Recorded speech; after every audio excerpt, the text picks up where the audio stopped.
পৃথিবীর কোনো দেশ যদি পাকিস্তানে আক্রমণ করে তাহলে সৌদি আরব এবং পাকিস্তান মিলে ওই দেশকে তারা জয় বাংলা করে দিবে। এবং পৃথিবীর কোনো দেশ যদি সৌদি আরবে আক্রমণ করে তাহলে পাকিস্তান এবং সৌদি আরব মিলে তারা ওই দেশকে জয় বাংলা করে দিবে।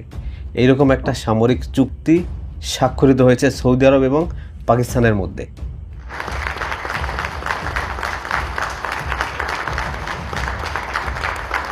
এখন যদি কেউ চিন্তা ভাবনা করেও থাকে যে পাকিস্তানে কিংবা সৌদি আরবে তারা আক্রমণ করবে বা হামলা চালাবে, তাহলে তারা হাজারবার ভাবতে হবে।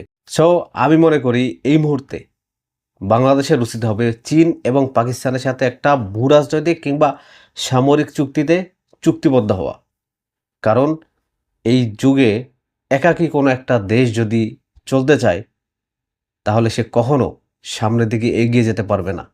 পাকিস্তানের সাথে সামরিক চুক্তি বা ভূরাজনৈতিক চুক্তির জন্য কিছু মানুষ বিরোধিতা করবে, কারণ তাদের চেতনায় আঘাত লাগতে পারে। এই চেতনা নামধারী ব্যক্তিদের থেকে দেশকে মুক্ত করতে হবে, কারণ এই চেতনা নামধারী ব্যক্তিগুলোই এই দেশকে 54টা বছর ডুবিয়ে রেখেছে, সামনের দিকে এগিয়ে যেতে দেয়নি।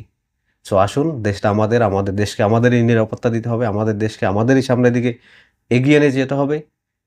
সো আসুন আমরা সবাই মিলে দেশটাকে শক্তিশালী একটি বাংলাদেশ হিসাবে তৈরি করি, সুন্দর, শান্তিপূর্ণ এবং বসবাসযোগ্য একটা দেশ হিসাবে গড়ে তুলি। ভালো থাকবেন সবাই, সুস্থ থাকবেন। আসসালামু আলাইকুম।